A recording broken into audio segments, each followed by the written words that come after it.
Hi. I'm Josh. I'm on the book swap team. I'm going to talk to you about PHP. Just a quick straw poll. How many of you have heard of PHP? Thank God. How many of you actually use PHP or have ever used it? For one language? How many of you like PHP? No. Stop, please. So, for those of you who, I guess, didn't read it, PHP is a server-side scripting language. It's one of the very, very early ones. It was originally made by some guy because he wanted a nicer web page. Since then, it's grown a lot to about 240 million plus sites. So it's like over a third of all websites on the web use PHP. That's a lot. It has a command line interface. It interacts with C. It has modules for all sorts of tasks, like integration with whatever you want, basically. And it's under its own license because it's a very large project. It has its own foundation and everything. Pretty legit.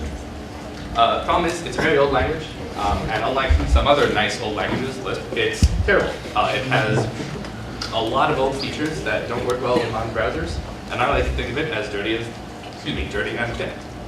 Starting off, this guy who actually helped a lot of the original Mozilla, or back then Netscape Communicator project, he used to think that PHP was the biggest thing that the industry had ever taken on his life. So, thank you, JWZ, for your info. Just to give a few examples, obviously I can't go into all of them. It's got a very, very poorly organized set of built-in functions because it grew just from some random guy's homepage. It wasn't a set project from a foundation. It only recently got namespaces and closures, so that's a nightmare. It's got a lot of legacy code, so a lot of websites built on PHP use features that are very, very difficult to use in modern era, and no one likes it. I might have mentioned that before. People will actually yell at you if your organization starts using PHP. Not a good thing to use. To start messing naming, it has 1,441 functions in my version. That's 5.4.22, which you can actually get using the get kind functions function. Naming is not consistent. A to B is either underscore to underscore or the actual to. Sometimes you don't use underscores. It's not like Java. Java is camel case. Everyone likes camel case, except for some weird people. Poorly planned timing on PHP's part is the reason for this. It's just not fun to research or to do or to develop this. You actually have to look up functions almost every time you use PHP. It's not like Java. Java, you can actually remember things. It's nice. No namespaces. So again, with the modules and names of functions, if you have two modules and they both use the same function name, you have a lot. You have to reorganize the code, which is difficult, and it's very, very hard to organize that. Before namespaces, from 2009, modules just couldn't use namespaces. They didn't exist. Now they exist, and now people are porting them over, but it's a lot of work. It's not like in Python. Closures, so lambda calculus, which we all love to use from JavaScript, right? That's not in PHP until 2009 clear. So that means that you can't just create a random function to sort your array. You actually have to define it beforehand. It means dynamic, metaprogramming, very, very difficult to do. Again, newer versions have this, but a lot of servers don't have newer versions of PHP. And legacy code. IBM actually has a guide on the refactoring of PHP. People are so bad at doing it, they actually had to make a standardized set of rules for this, which is kind of terrible. It's nice that there is a standard way to do it, but legacy PHP is a nightmare. It's like Windows XP, it just doesn't die. And yeah, bad reputation. I like looking on Google for reasons why PHP is bad, because people get really angry about it. It's mostly what I said and a few other reasons, but the subreddit lol PHP actually has a lot of fun stuff on it. I like it. So also it's thin. The guy who actually made PHP, not a huge fan of it. He says it's like a toothbrush. You use it every day, because a bajillion sites use it, over a third of the web. But it's not exciting. You don't do anything creative with your toothbrush. Just use it as a tool. So it's only secure when best practices followed, and I don't trust people, so obviously best practice is not going to be followed. It doesn't have, quote, out-of-box caching. It comes with products that can cache, but by default doesn't use it. It's not Unicode, so Japanese Facebook is a lot more complex than American Facebook, and it doesn't have your fancy MVC, MVA, MVP, whatever frameworks. Model view controller in PHP is weird. Almost 30% of vulnerabilities in 2013 were related to PHP. PHP is false, and the developer is false. Common mistakes include evaluating raw user input as code.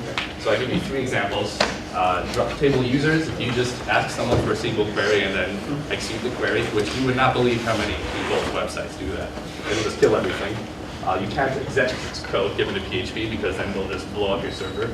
And you can't insert JavaScript or HTML into your page because they will screw it up. Storing passwords directly in user scenarios is another big one. So user sessions, people do that all the time. PHP stores the user session as plain text by default. So if you store the user password in the session as plain text on your server, why would you do that? So also, it's not a framework. PHP is just a language, unlike Django, which is Python with a framework on it. So it's like running a bunch of C programs. Only PHP requires that you include files. So if you have index.php, which includes utilities.php, settings.php, defaults.php, and a few others, it has to evaluate every single one of those files. So that's actually worse than C code, where C, you have it compiled, and then it runs. That's it. So until 5.5, Zen Opcache wasn't even in it. Opcache is like the best way to cache your PHP files. So PHP files, when they're executed by the server, they're turned into a executable-ish substance that it can then use later. So sites like Facebook will use it because Facebook has a lot of hits, but just some random person's website they set up on default PHP, no, it's not going to be cached, it's going to be slow. No, Unicode, not a lot of people know what this is, but Unicode means that a card can be more than 1 byte. So if you have, for example, Japanese Facebook, and God only knows how many Asian characters there are, but there are a lot more than 256 of them, if you include English in there. So you can't have 1 byte, 1 character. That just doesn't work. So PHP, they actually tried to get into PHP 6, which was supposed to be released like 2 years ago. Couldn't get it, it's too hard. The entire language is built up, 1 go, 1 byte. So they instead took all the nice features that were going to be in PHP 6, and they're in 5.3. That's why we got namespaces and closures. It still does not work natively with Unicode strings. So that is very, very bad for multilingual support. Facebook does it, MySpace, Drupal, Joomla, they all do it, but it's a much, much more risky scenario than if you just had it natively. Also no frameworks. So Ruby on Rails will do things for you. Anyone here use Django or Ruby on Rails? It's nice, right? Like you make something and it works. It's not like working with PHP. But PHP has its good side. It's been here for decades. So it's based off of C, and it has a lot of C APIs. It can actually call the system shell. So theoretically, PHP can run whatever you want it to. Anything on Linux or Windows or whatever you're running it on. One of the reasons why it has 1,441 functions is a lot of those are C calls. Make dir, change dir, etc. File put contents. It has its own package managers, pair and PCL. Don't remember what those stand for, but you can use those command line, and you can get your code online, and they're all open source projects. None of this is closed. Not that bad. So it's used everywhere because of this. Facebook, Drupal, Joomla, WordPress, MediaWiki, PHPMyAdmin, all of them use, well, sort of all of them use PHP. Actually, at the time I wrote this talk, Facebook was still using PHP exclusively. Now they made their own language, better than PHP, but I'll get into that later. Brian Shire, a big Facebook engineer, quoted on a blog post, when site performance and technology is core to what you do, like it is at Facebook, having control over changes of every aspect of the site is crucial. It's a very important quote. You're just making some random Django site for some web science project, which you just want to do one little task. You don't need to configure exact cache remnants of bytecodes or whatever that means. PHP lets you do that. Now, PHP is everywhere, even in non-professional settings. The basic XAMPP package, X, Apache, MySQL, PHP, Perl, is one of the most, if not the most, widely used Apache distributions. It is easy as heck. I do all my developing on that before I actually move on to real languages or frameworks. PHP is on over 240 million sites across 2.1 million IPs. And it's so simple, it's taught in RPI. So all of your ITWS intro courses under Platka and a few other professors will use it. Which is nice because it's a simple language. You don't want to start learning in Django because Django you actually have to know things to set it up. So that's a logarithmic scale of PHP's growth. So I want to say while PHP was founded here, which actually kind of goes along with a really big growth of PHP sites. That's weird. So that's a lot of people, and it's continued to grow since that came out. So as a part 2 of the presentation, I want to show you some sample code because me just talking about PHP being good or bad doesn't really do anything. For my project, Bookswap, which started off as a PHP project for Pocket class, we used PHP because he told us to. We probably would have used Node otherwise, but it did come out with a kind of a cool framework for it. So right now I have a sample PHP function, or functions, where it takes in a name of a function that it wants to call and a value for that. So we have function name over here from get. When you pass in page parameters, those are stored in an associative array. So suppose you have say square and say move as your allowed functions. I say that for security, otherwise the user can call file put contents and value equals def.text or whatever. It's to make sure that the function given to it is an allowed list, a whitelist, and call that function with the get. So this code does nothing, but it just prints out whatever the user wants from that function. So say square is 7, output is 49. This is cool, but let's make it better. So I wrote some JavaScript. It's a web language, PHP. Of course it's going to interact with JavaScript. So now I have a simple JavaScript function that just automates calling that file.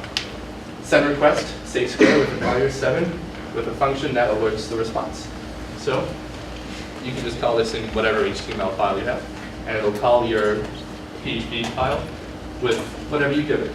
So this allows you to get the results of that PHP file in JavaScript asynchronously, which is, I guess, kind of cool. Maybe you'd want to use it. But let's make it better. Let's make PHP print out that JavaScript. So now I have a PHP function that takes in a function name in the arguments and prints an HTML div on the page with some set classes and number of arguments, and prints all those in a standardized form.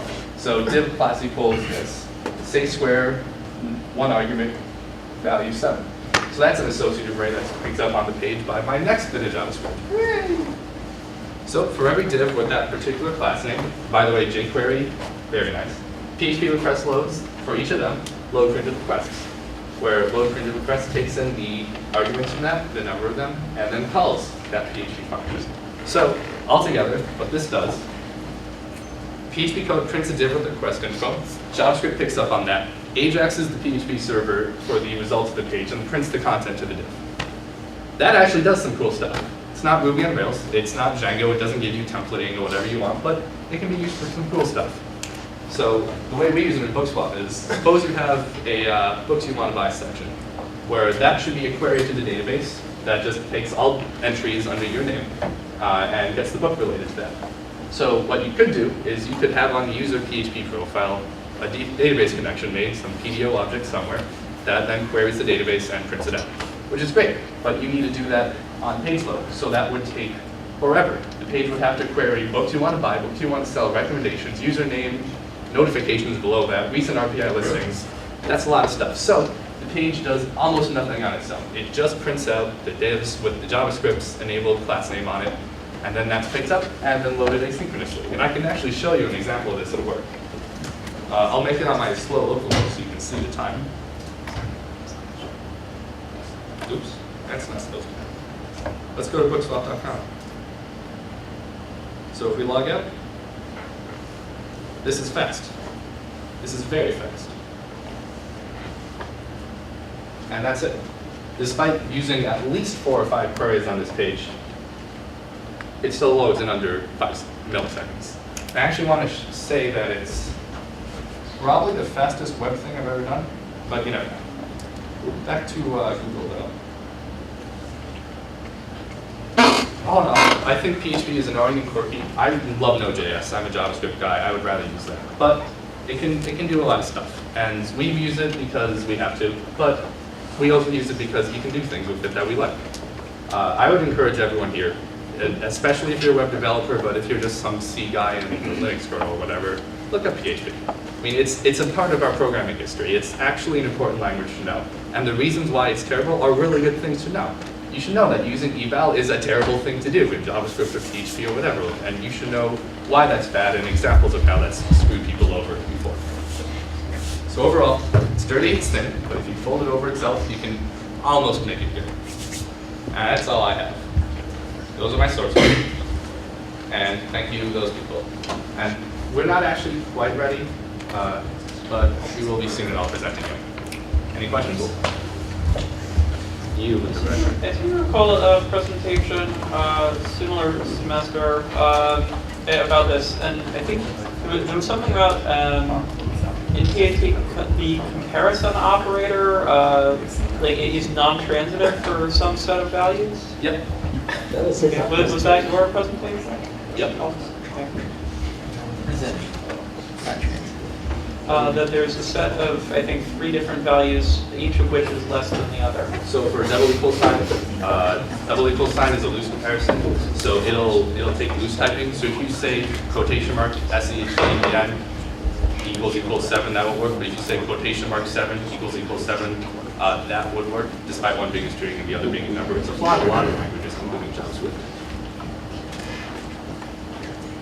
We good? No, we're not.